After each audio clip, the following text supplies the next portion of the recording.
com coroas de ouro na cabeça. Do trono saíam relâmpagos, vozes e trovões.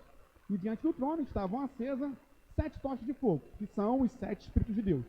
Diante do trono havia algo como um mar de vidro, semelhante ao cristal. No meio do trono e à volta do trono havia também 4 seres viventes, cheios de olhos por diante e por detrás. O primeiro ser vivente era semelhante a um leão, o segundo era semelhante a um novilho, o terceiro tinha um rosto semelhante ao de ser humano, e o quarto ser vivente era semelhante à águia, quando está voando.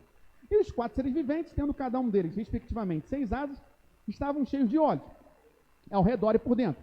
Não tinham descanso, nem de dia nem de noite, proclamando: Santo, Santo, Santo é o Senhor Deus, o Todo-Poderoso, aquele que era, que é e que há de vir. Versículo 9.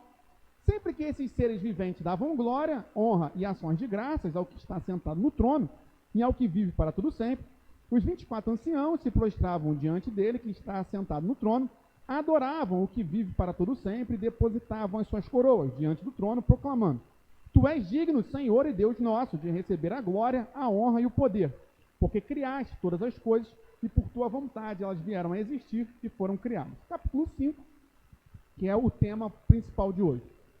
Vi na mão direita daquele que estava sentado no trono um livro em forma de rolo, escrito por dentro e por fora, e selado com 7 selos. Vi também um anjo forte que proclamava com voz forte: Quem é digno de quebrar os selos e abrir o livro? Ora, nem no céu, nem sobre a terra, nem debaixo da terra, ninguém podia abrir o livro, nem mesmo olhar para ele. E eu chorava muito, porque ninguém foi achado digno de abrir o livro, nem mesmo de olhar para ele. Então, um dos anciãos me disse: Não chore. Meus irmãos, aqui está a nossa esperança. Eis que o leão da tribo de Judá, a raiz de Davi, venceu para quebrar os 7 selos e abrir o livro. Então, vi no meio do trono e dos 4 seres viventes, e entre os anciãos em pé, um cordeiro, que parecia que tinha sido morto. Ele tinha 7 chifres, bem como 7 olhos, que são os 7 Espíritos de Deus, enviado por toda a terra. O cordeiro foi e pegou o livro da mão direita daquele que estava sentado no trono. É Jesus pegando o livro na mão do Pai. E quando ele pegou o livro, os 4 seres viventes e os 24 anciãos se prostraram diante do cordeiro, tendo cada um deles uma harpa e taças de ouro, cheias de incenso, que são as orações dos santos, e cantavam um cântico novo, dizendo: Digno és de pegar o livro e de quebrar os selos, porque foste morto, e com teu sangue compraste para Deus os que procedem de toda tribo, língua, povo e nação, e para o nosso Deus os constituíste reino e sacerdote, e eles reinarão sobre a terra. Vi e ouvi uma voz de muitos anjos ao redor do trono, dos seres viventes dos anciãos, cujo número era de milhões e de milhões, milhares de milhares, proclamando com voz forte: Digno é o cordeiro que foi morto de receber o poder, a riqueza, a sabedoria, a força, a honra, a glória e o louvor. Então ouvi que toda criatura que há no céu e sobre a terra, debaixo da terra e sobre o mar, e tudo que neles há, estava dizendo: Aquele que está sentado no trono e ao cordeiro, sejam o louvor, a honra, a glória e o domínio para todo sempre. E os 4 seres viventes respondiam: Amém. Também os anciãos se prostraram e adoraram. Feche seus olhos, Senhor nosso Deus, nosso Pai. É com temor e tremor que nos aproximamos da revelação da Tua Palavra. Ilumine nosso entendimento, a fim de aprendermos sobre Ti nessa noite. Essa é a nossa oração, em nome de Jesus Cristo. Amém. Podemos sentar. Bota lá no 4. Eu vou só continuar, meus irmãos, diretamente da onde a gente parou na última mensagem, tá? Eu não tenho como repetir, mas está no YouTube. E aí, só para ser rápido, porque hoje o objetivo é o capítulo 5, só quero pontuar aqui algumas coisas.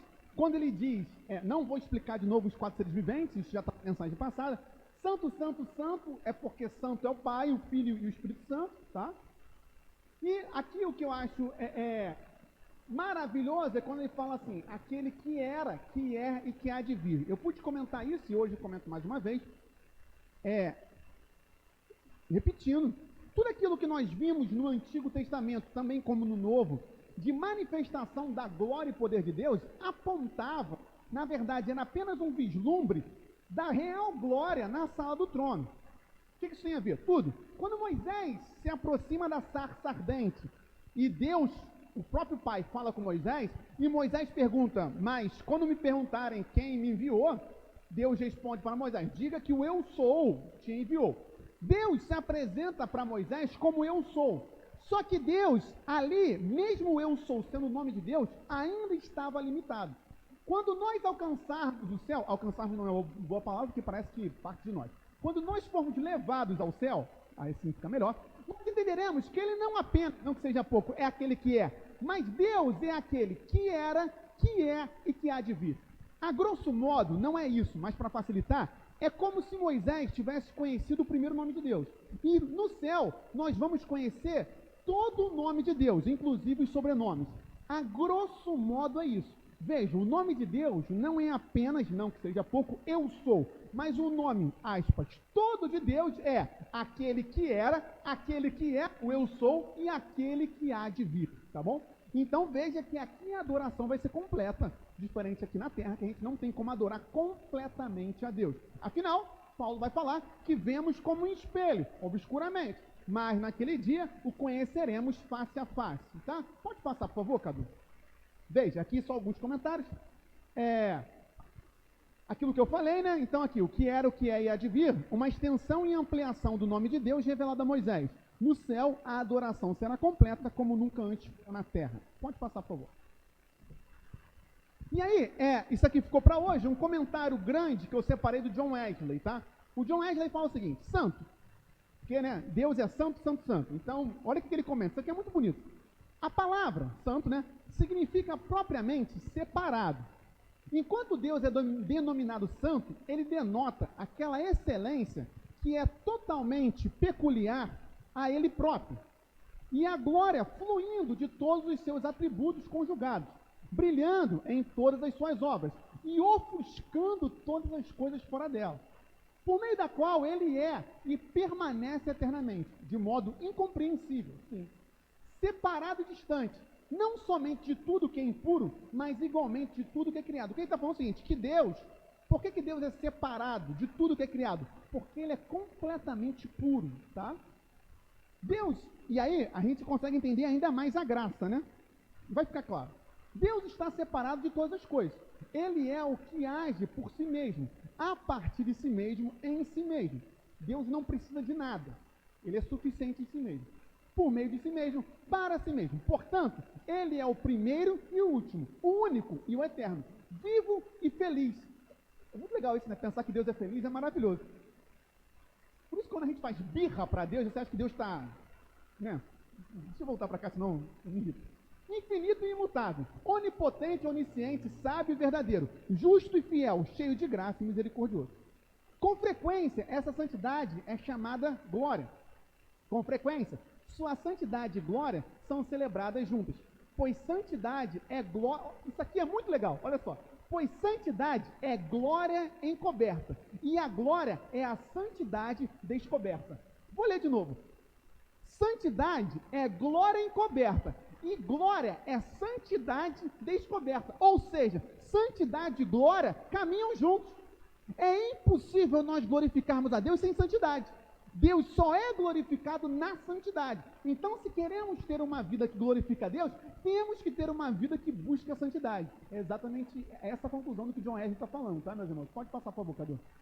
E aí, a gente fez essa aplicação, né, que é uma aplicação muito grande relacionada ao culto.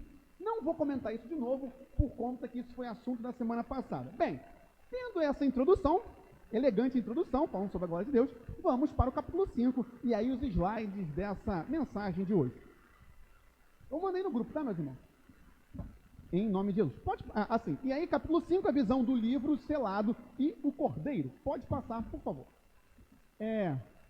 Eu deixei esse slide aí tá errado. Pode passar. É porque esse slide era do outro. Então vamos lá. Vi na mão direita daquele que estava sentado no trono um livro em forma de rolo, escrito por dentro e por fora e selado com 7 selos. E também um anjo forte, que proclamava com voz forte: quem é digno de quebrar os selos e abrir o livro? Vamos com calma. Quem está sentado no trono, obviamente, é o Pai, tá?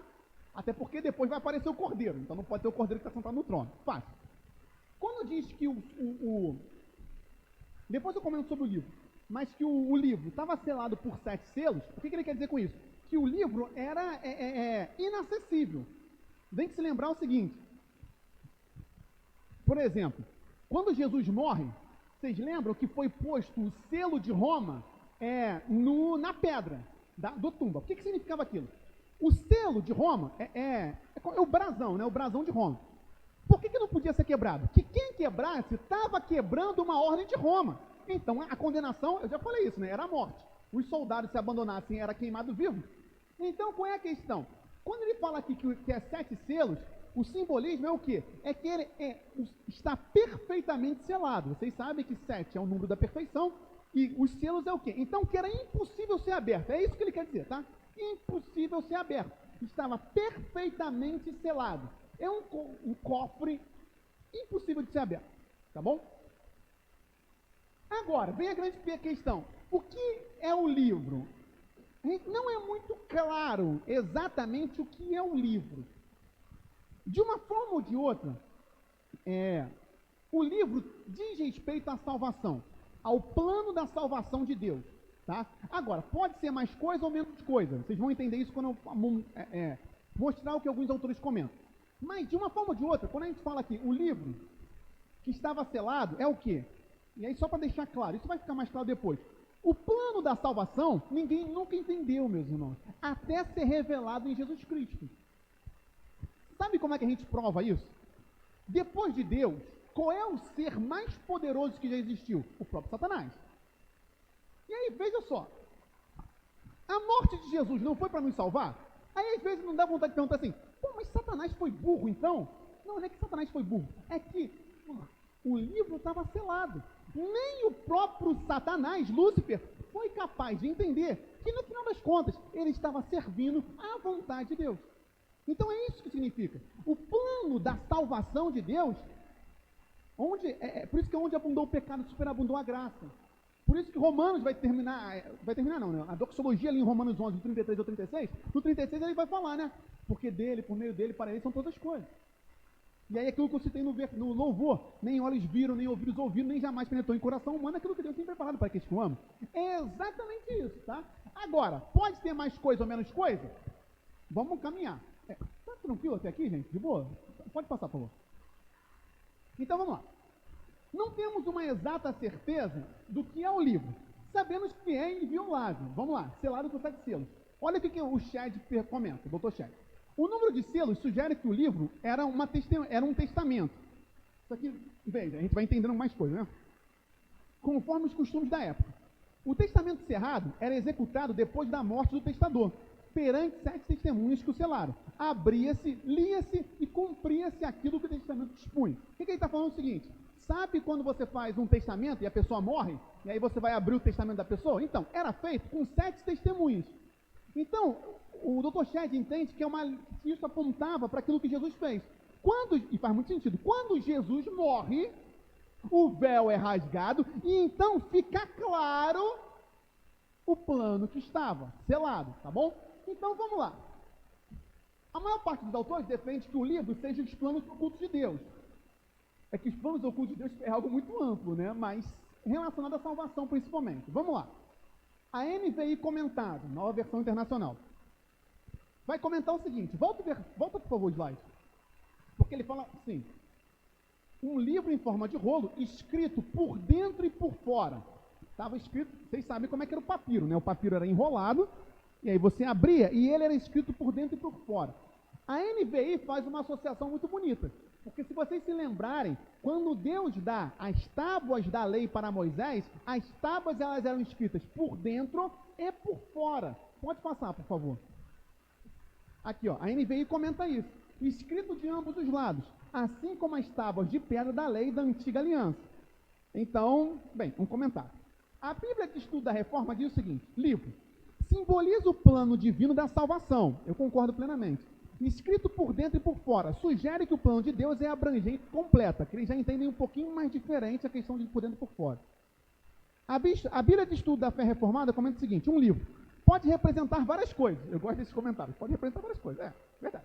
A aliança de Deus, sua lei, suas promessas, seus planos, ou talvez um testamento legal. De uma forma ou de outra, se você pegar todo o contexto, aponta para a questão da salvação, tá, meus irmãos? Pode passar, por favor, Cadu. E aí, veja, os autores que entendem que o livro trata dos planos finais de Deus, seu juízo final e salvação, interpretam por meio de Ezequiel. Porque o que Ezequiel vai comentar? E aí, na aula de hermenêutica eu vou falar sobre isso. A gente tem que ter um cuidado muito grande em fazer a associação de palavras, principalmente a associação de palavras no grego com a associação de palavras no hebraico. Então, assim, o Apocalipse foi escrito em grego, eu estou citando Ezequiel que foi escrito em hebraico. Eu não tenho como afirmar 100% que Ezequiel está falando da mesma coisa que João. Eu não posso afirmar 100% isso. Mas vocês vão ver como é muito semelhante, tá? Eu não vou explicar o contexto de Ezequiel, porque aqui ele vai mandar comer o livro. Eu não vou entrar nesse detalhe, tá? Deixa quando a gente for trabalhar Ezequiel. Mas, como a palavra, faz bem comer a palavra, concorda, Cadu? Como a palavra, isso aí. Você, filho do homem, Ezequiel 2. É o final do capítulo 2 e início do capítulo 3. Você, filho do homem, ouça o que lhe digo. Não seja rebelde com essa gente. Abre a boca e como que eu vou lhe dar. Vamos só uma mensagem sobre isso aqui. Então olhei, e eis que certa mão se estendia para mim, e nela se achava o rolo de um livro. Ela o desenrolou diante de mim, e estava escrito por dentro e por fora. No rolo estavam escritas lamentações, gemidos e ais. Por quê? Estava falando sobre o final dos tempos, né? Ainda me disse, filho do homem, coma o que está aí diante de você. Ó, come a palavra, hein? Vai, fica ligado. Come esse rolo, depois vá falar à casa de Israel. Então abri a boca e ele me deu o rolo para comer. Depois a gente explica, meus irmãos, de lá. E me disse, filho do homem, coma e enche o seu estômago com este rolo, que eu lhe dou. E eu comi, e olha que fantástico, e na minha boca era doce como mel. Mas o rolo não falava sobre lamentações, gemidos e ais? Vou só fazer um comentário meu, sem explicar. Lamentações, gemidos e ais, para o ímpio, para nós, é doce como mel. Então, por isso que para mim, tudo indica que o rolo fala sobre salvação. Só que salvação para nós, para os outros não é salvação, é condenação. Deu para entender, gente? Então a palavra é doce. Henrique, a palavra é doce. Como a palavra, Henrique? Não literalmente, Henrique, mas você entendeu, por favor, né? Ninguém vai comer a Bíblia. O Alessandro, não é para comer a Bíblia, Alessandro. Tá? Senão, eu te conheço, Alessandro. Tá? Pode passar, por favor. Outros autores, aqueles que focam mais na questão da salvação ainda, alguns chegam a considerar que o rolo seria o livro da vida, né? Não exatamente o livro da vida, porque depois vai falar sobre o livro da vida, mas que no rolo também teria o nome dos salvos. Por quê? Vamos lá. Primeiro que no capítulo 7, a gente vai chegar lá, tá? De Apocalipse, fala sobre os 144 mil selados de Israel. Não vou explicar agora, mas, ora, se eles estavam selados, e estou falando sobre um livro de selos, né? Alguns fazem essa associação. Mas Daniel também fala o seguinte: nesse tempo se levantará Miguel, o grande príncipe, o defensor dos filhos do povo de Deus. E haverá tempo de angústia, como nunca houve. Está falando do final dos tempos, tá? Desde que existem nações até aquele tempo. Mas naquele tempo o povo de Deus será salvo. Todo aquele que for achado inscrito no livro. Muitos dos que dormem no pó da terra ressuscitarão. Uns para a vida eterna, outros para, olha só, vergonha e horror eterno. Os que forem sábios resplandecerão como o fulgor do firmamento, e os que conduzirem muitos da justiça brilharão como as estrelas sempre e eternamente. Quanto a você, Daniel, encerre as palavras e cele o livro até o tempo do fim. Muitos correrão de um lado para o outro e o saber se multiplicará. Então, bem, a gente tem essas referências do Antigo Testamento, de uma forma ou de outra, tudo indica, até porque, como é Jesus que abre o livro, que o livro que estava na mão de Deus é o plano da salvação. Tá bom, meus irmãos? Só fiz alguns comentários, porque aqui a gente vai aprofundando. Tranquilo, de boa? E aí? Então tá bom. Pode passar, por favor. Bem, de uma forma ou de outra, estamos diante, e sim, claro, diante dos planos finais de Deus. E a pergunta que importa é essa aqui, ó. Quem é digno de quebrar os selos e abrir o livro? Porque, meus irmãos, somos todos pecadores. Como abriremos o livro da salvação? Não podemos. Os anjos são criaturas de Deus. Anjo não tem como me salvar. Quem vai abrir? Essa é a grande pergunta. Quem vai abrir? E aí, parênteses, Por isso que a gente está na Bíblia, né? Que a gente canta música e fala assim, tem uma música que fala isso, né? Quem é digno de abrir o livro e tal. Glória a Deus, mas a gente está cantando, não faz a mínima ideia do que está falando, né? Mas é isso. Quem é digno? Quem é merecedor? Porque digno, quer ver, eu separei algum comentário sobre isso em algum lugar, mas digno é igual a merecedor. Ora, quem é merecedor de abrir a salvação? Ninguém. Ninguém. É por isso que João vai se desesperar. João entende isso, olha só. Ora, abrir o livro é igual à necessidade de cumprir os seus decretos. Mas quem os cumpriria? Quem seria digno para tal? Não há ninguém que seja digno de cumprir os propósitos de Deus. Por isso João se desespera. Ora, nem no céu, nem sobre a terra, nem debaixo da terra, ninguém podia abrir o livro, nem mesmo olhar para ele. E aí olha o que acontece. E eu chorava muito, porque ninguém foi achado de abrir o livro, nem mesmo de olhar para ele. Meus irmãos, é por isso que a gente tem que chorar muito também, e nos humilharmos na presença de Deus, tá? Porque ninguém é digno dessa salvação. Ninguém. E se não fosse pela graça do Cordeiro, isso é interessante, porque veja, vamos aprofundar. Talvez eu não tenha tempo de terminar a mensagem, não tem problema. Mas olha só, entenda bem. O plano da salvação já estava pronto, estava no livro. Só que não adiantava o plano da salvação se ele não chegasse até nós, se ele continuasse enrolado. Portanto, aonde está a graça? Por isso que Jesus nunca foi o plano B, meus irmãos. Deus não foi pego de surpresa andando no jardim, e aí Deus estava andando no jardim um belo dia e sentiu um aperto no coração e falou, caramba, Adão pecou, e agora? Vamos fazer um concílio da Trindade para decidir o que acontecer. Não, Jesus sempre esteve no plano.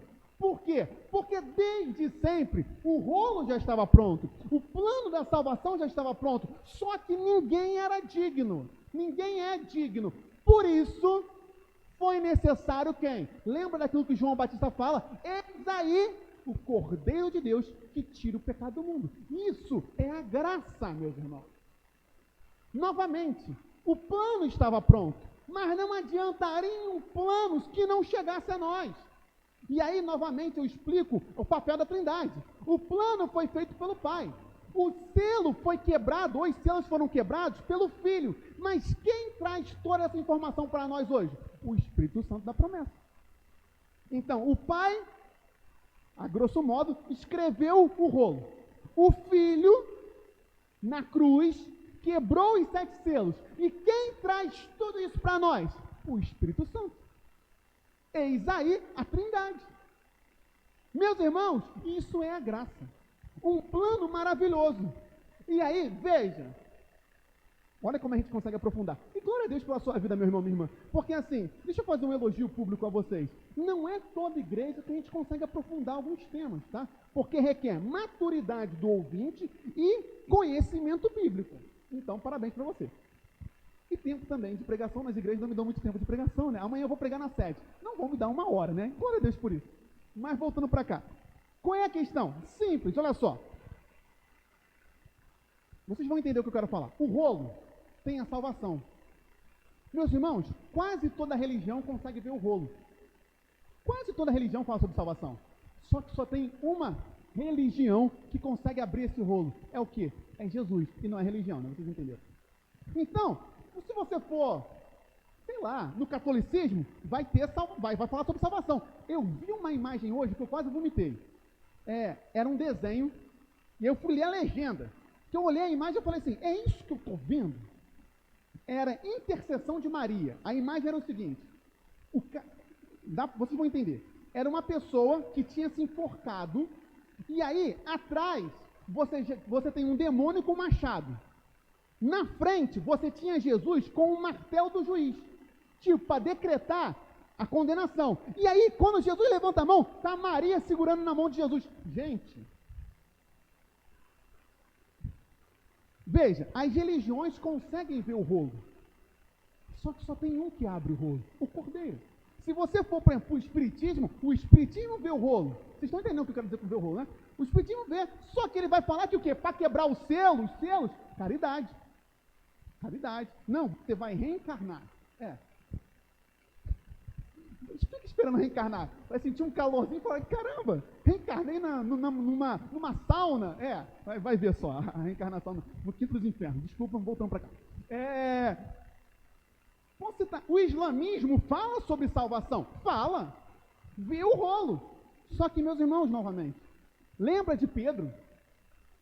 Para onde iremos nós, se só tu tens as palavras de vida eterna? Por que só Cristo tem as palavras de vida eterna? Porque só Ele é digno de abrir o livro. Só Ele. Só Ele.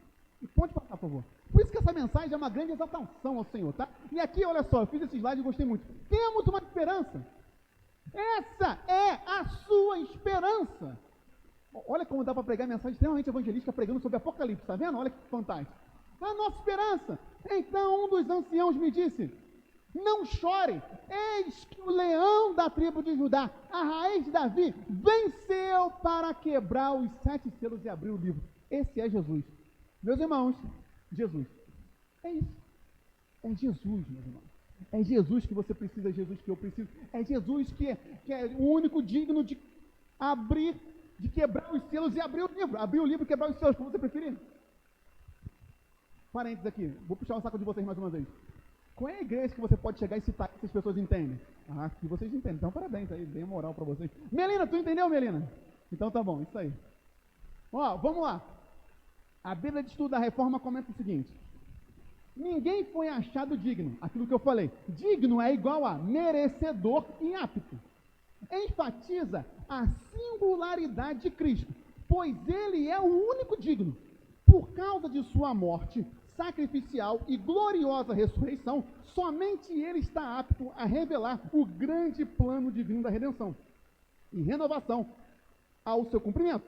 E aí, a NVI vai comentar sobre a questão do leão e da raiz de Davi. O leão da tribo de Judá, título messiânico extraído lá de Gênesis 49, em que Judá é chamado de leãozinho, e a ele é prometido o direito de governar.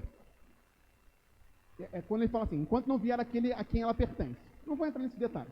E a raiz de Davi, tem até a música do Cláudio Claro, né, do saudoso pastor Cláudio Claro, que fala sobre isso, vem lá de Isaías, que antevê o rei ideal na linhagem de Davi. O título é interpretado de modo messiânico em Romanos. Então, só para mostrar os contextos de onde vem leão de Judá e raiz de Davi, tá bom? Pode passar, por favor, Cadu.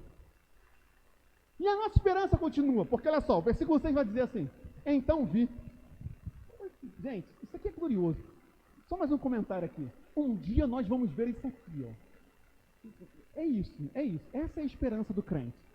Então vi no meio do trono e dos 4 seres viventes, e entre os anciãos, em pé, um cordeiro, que parecia que tinha sido morto. Por que parecia?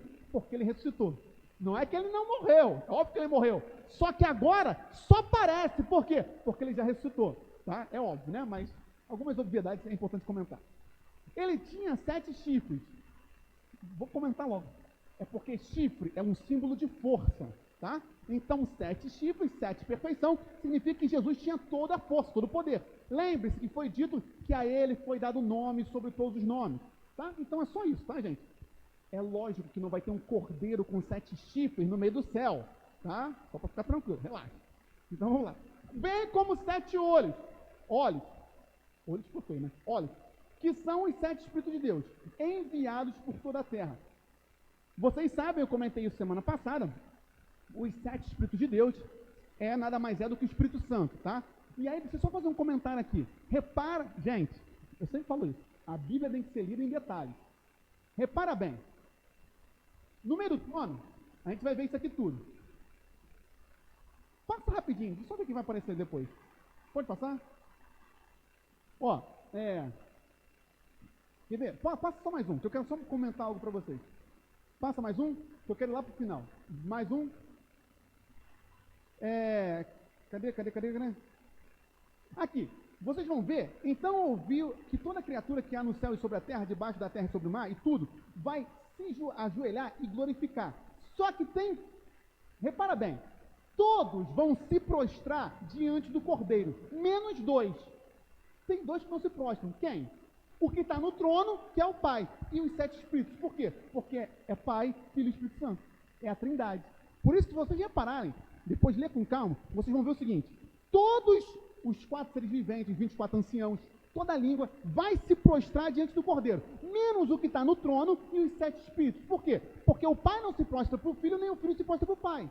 E sucessivamente. Essa é a Santíssima Trindade sendo adorada. É a demonstração da Trindade no céu. Tá? Só quis fazer esse comentário porque eu achei isso muito perspicaz. Eu não tirei isso da minha cabeça, tá? A gente estuda para falar essas coisas. Pode voltar, por favor. Pode voltar. Ah, já voltou, certo? Então, Cadu. Deixa eu ver, Cadu. Então, vamos lá. Olha só, o que o chat comenta? Os títulos dados aqui são messiânicos. Vincula a obra de Cristo às profecias do Antigo Testamento. Ele ainda está comentando aquela questão do leão de Judá, né, e raiz de Davi. O leão simboliza a majestade e a realeza soberana do Messias, conquistador. O cordeiro, aqui, simboliza o Messias sofredor. Lembra lá, Isaías 53? O servo de Jeová, que pelo seu sangue remove o pecado do mundo. João Batista fala isso. Ninguém conhece todo o conteúdo dos propósitos de Deus, que ainda são para desenrolar, a não ser o próprio Cristo, pois é Ele que vai levar a efeito entre os homens aquilo que Deus destinou após a sua exaltação. Pode passar, por favor. Mais comentário. A NVI vai explicar. O chifre é o símbolo judaico antigo de força ou poder. 7 chifres simbolizam a força total. Não tem mistério. E os 7 espíritos é o cumprimento da profecia de Isaías. Eu já comentei isso para vocês, né? Aqui. Do tronco de Jessé sairá um rebento. E de suas... Por isso que ele é a raiz de Davi, né? O tronco de Jessé. E de suas raiz, brotará um renovo. Repousará sobre ele. Aqui está os 7 espíritos. O Espírito do Senhor, o Espírito de sabedoria, de entendimento, de conselho, de fortaleza, de conhecimento, de temor do Senhor. Então, nada mais é do que dizer que o Espírito Santo estava em Jesus. Isso ficou claro no batismo. Esse é meu filho amado em quem me comprado, diz o Senhor, e desceu a pomba. Tá? É só isso, não tem maiores questões. Pode passar, por favor. Tranquilo, gente? De boa até aqui? Caminhando? Deixa eu só ver a hora. Isso aí.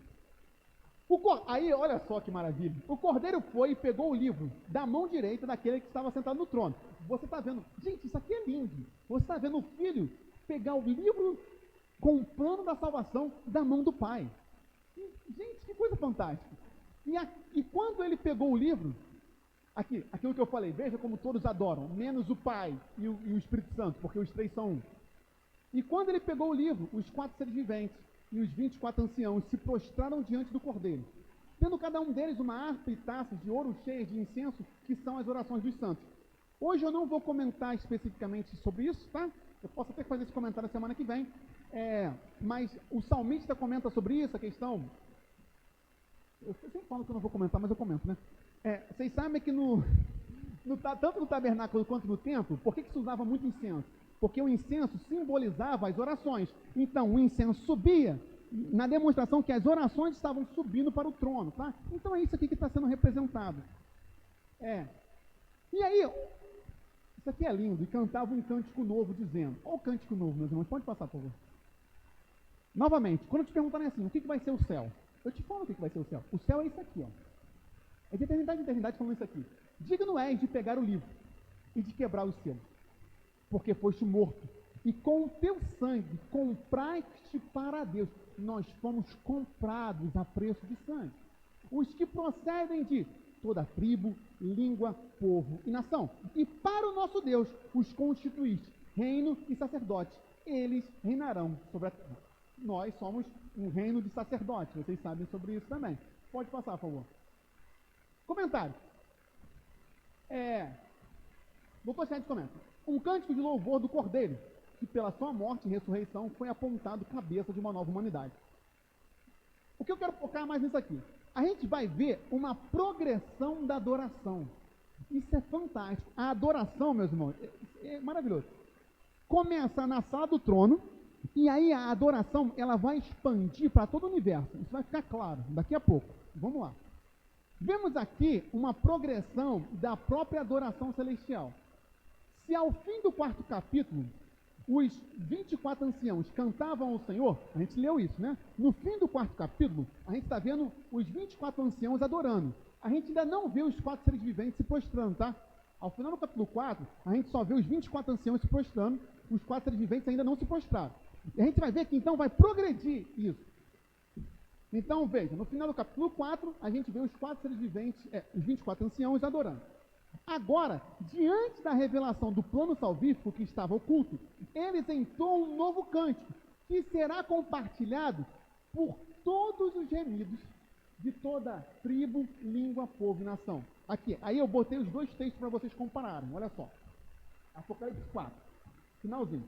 Os 24 anciãos se prostraram, veja que aqui são só os 24, diante daquele que está sentado no trono. Adoravam o que vive para todo sempre, e depositavam suas coroas diante do trono, proclamando: Tu és digno, Senhor e Deus nosso, de receber a glória, a honra, o poder, porque criaste todas as coisas, e por tua vontade elas vieram a existir e foram criadas. Agora, veja, está expandindo, e cantavam um cântico novo. Agora entra um cântico novo, uma nova informação. Por que o cântico é novo? Porque a informação agora é nova. Qual é a informação nova? O rolo que foi aberto. Os selos foram quebrados, por isso um cântico novo, um cântico de adoração ao plano da salvação que agora foi revelado, tá? E cantavam um cântico novo, dizendo: Digno és de pegar o livro e de quebrar os selos. A NVI comenta: no Antigo Testamento, o cântico novo celebrava um novo ato de livramento ou bênção da parte de Deus. Vocês vão ver o cântico de Moisés, o cântico de Maria, que é o Magnificat, né? Que em latim, a primeira palavra do cântico de Maria é o Magnificat. Tem até uma música do Asaf Borman, que a gente vai botar no Natal sobre isso. Vai ter o cântico de Isabel, o cântico de Zacarias, o cântico de Ana. Era comum que no momento de uma grande bênção se entoasse um cântico novo a Deus. É o que está acontecendo aqui. Pode passar, por favor.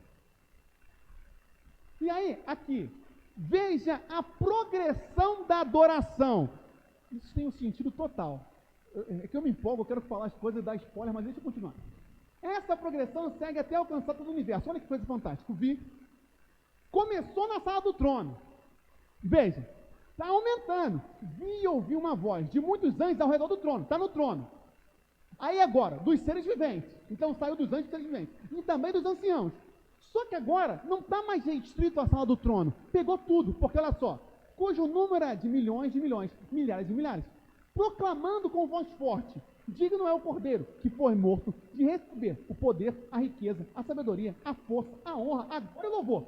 Então, estava no céu. Isso aqui tudo é céu. Só que agora não fica mais no céu. Expande para tudo. Aqui. Então, ouvi que toda criatura que há no céu, sobre a terra, debaixo da terra, sobre o mar, e tudo o que neles há, estava dizendo: é quando Jesus voltar, e tudo vai adorar aquele que está sentado no trono e ao Cordeiro, sejam louvor, a honra, a glória e o domínio para todo sempre. E os 4 seres viventes respondiam: amém. Também os anciãos se prostraram e adoraram. Veja, a adoração aqui começa na sala do trono, vai expandir para todo o céu. Aqui vai expandir para toda a criação. Tudo vai adorar, tudo vai adorar, tudo vai adorar. Gente, isso é belíssimo, isso é lindíssimo. Isso é Cristo sendo adorado. Esse é o propósito, esse é o motivo. É para isso que a igreja existe, para a adoração de Deus. E aí, aquilo que eu sempre falo para vocês nas aulas de missiologia: desde sempre, o propósito da criação é esse. Antes da queda, durante a queda, depois da queda, até a consumação de tudo, o propósito de todas as coisas é esse aqui: adorar ao Cordeiro, ao Pai e ao Espírito Santo. E é isso que está acontecendo. Aquilo que é o céu, a adoração continuada a Deus, se expandindo na volta de Cristo, e tudo adorará, inclusive Satanás e seus demônios, né? Porque veja, sobre a terra e debaixo da terra. Então tudo vai adorar, tudo vai se prostrar, meus irmãos. Satanás vai adorar. Mas ele não quer problema, ninguém perguntou a opinião.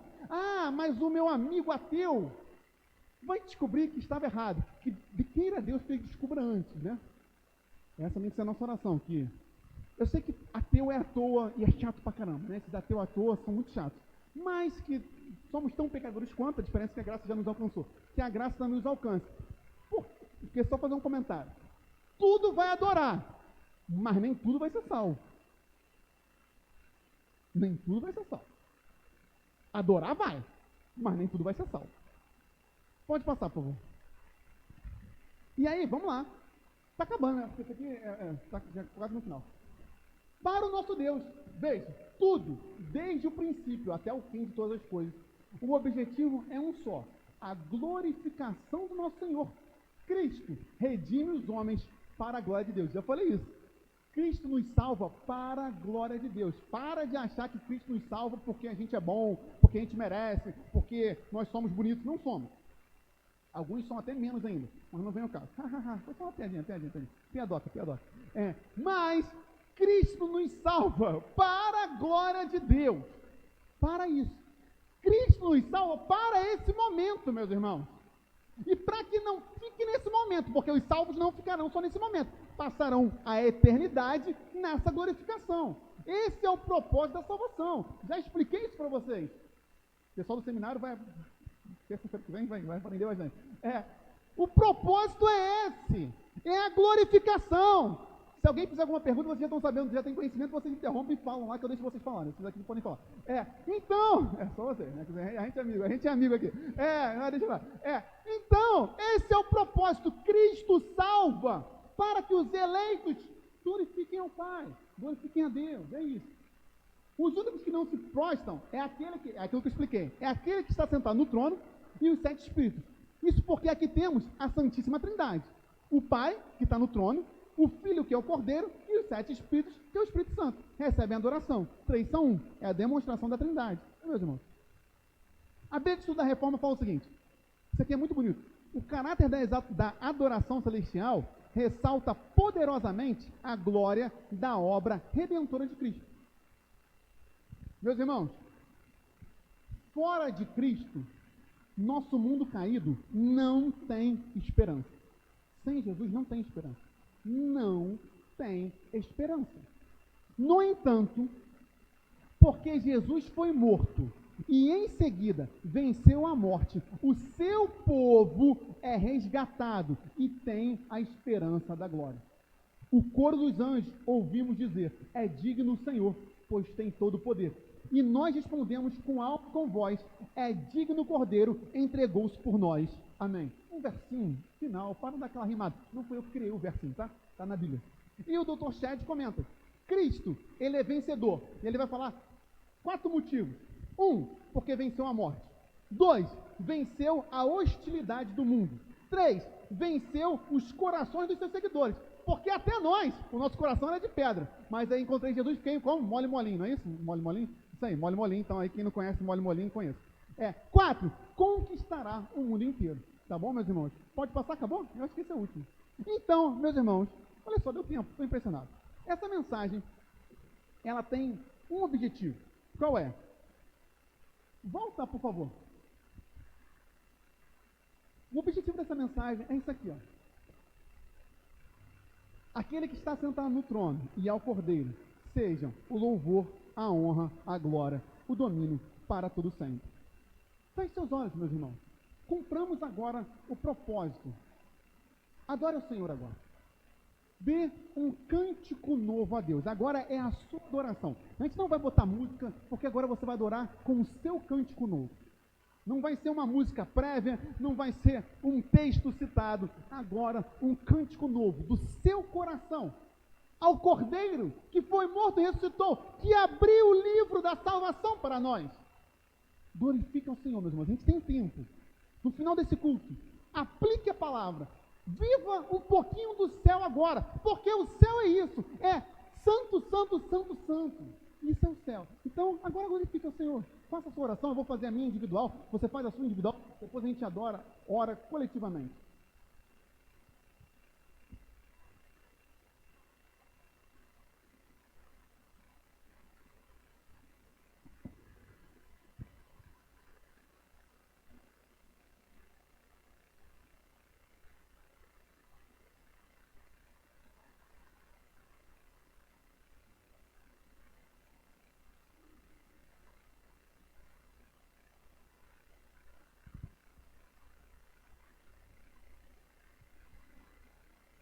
Se for possível, fica de joelho agora, meu irmão, minha irmã, onde você está. A gente tem 10 minutos finais. Vamos aproveitar.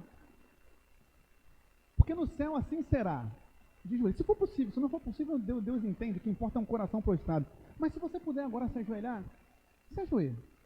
Adora o Senhor de joelhos agora. Fale com o Senhor. Aquele que é digno de toda adoração, louvor e honra. Faça sua oração agora. Faça sua oração individual, seu cântico novo a Deus.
Senhor, nós queremos viver o céu, Deus, e viver o céu é te adorar.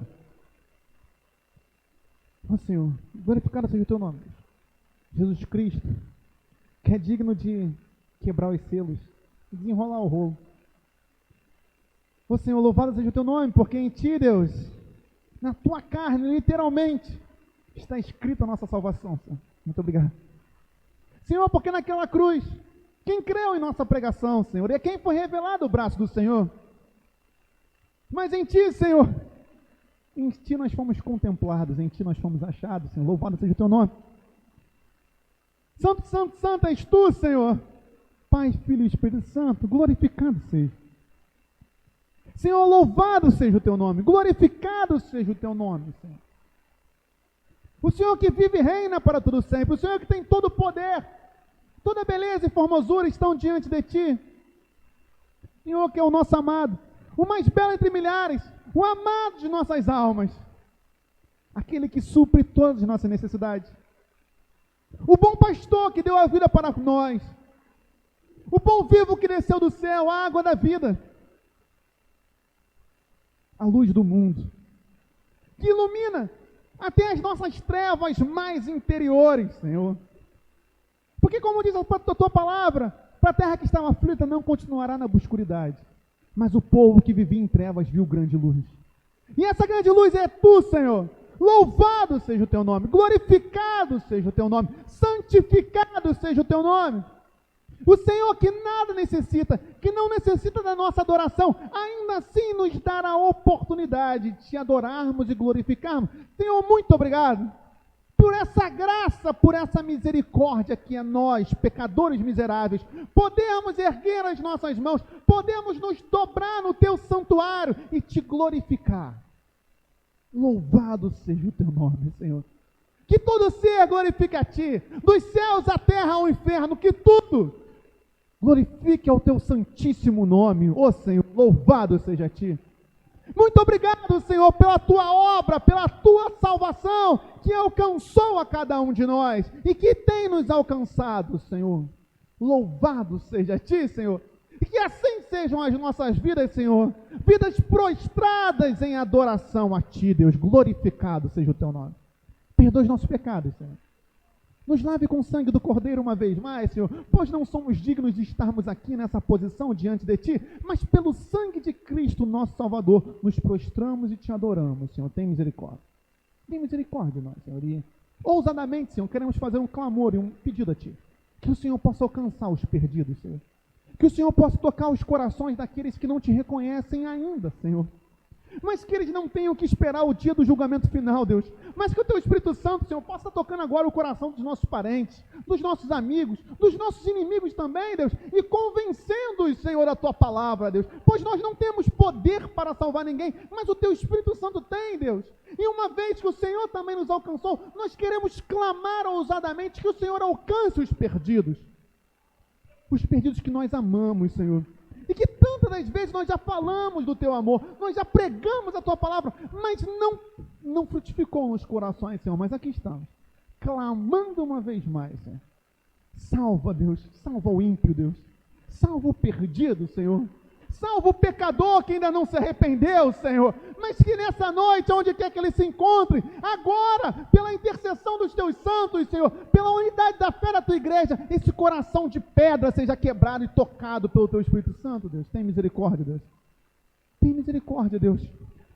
De cada pecador, Deus, que não se arrepende, Deus. Não desista, Senhor. Insista, Deus. Dê mais uma oportunidade a ele, Senhor, como o Senhor tem nos dado, Deus. Tem misericórdia, Deus. Tem misericórdia, Deus. Louvado seja o teu nome. Muito obrigado, Senhor, em nome de Jesus. Amém. E amém. Podemos ficar de pé, meus irmãos, em nome de Jesus? Estamos encerrando o nosso culto.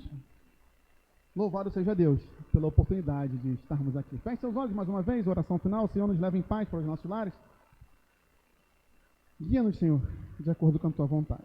Muito obrigado por tudo, Senhor. Que tenhamos um final de semana em paz. Em nome de Jesus. Amém. O último anúncio que me perguntaram, e agora eu falo, sexta-feira não haverá culto, tá, meus irmãos? Então, eu vou estar indo para a região dos lagos, que eu dou aula nesse final de semana, lá na região dos lagos, eu dou aula sábado e volto, estou indo na sexta-feira, então essa sexta não haverá culto, mas domingo teremos culto normalmente com a graça do Senhor Jesus. Amém? Amém? Tranquilo? Então sexta-feira não tem culto, fica na paz, pessoal dos ministérios, aproveitem esse pequeno momento, em nome de Jesus, porque em setembro vai ter... algo bem especial, depois eu comento para vocês. Bem, feche seus olhos mais uma vez. Senhor, nós te entregamos os pedidos de oração, nós te entregamos os aniversariantes, te entregamos todas as coisas. Nos leve em paz para os nossos lares, e se for da tua vontade, domingo possamos estar novamente na tua casa. Mão no seu coração, meu irmão, minha irmã, que a graça do Senhor Jesus, o amor de Deus do Pai e as doces consolações do Espírito Santo de Deus, seja isso você e sua família, hoje para todo sempre, todos digam amém. Deus abençoe, está encerrado esse culto em nome de Jesus.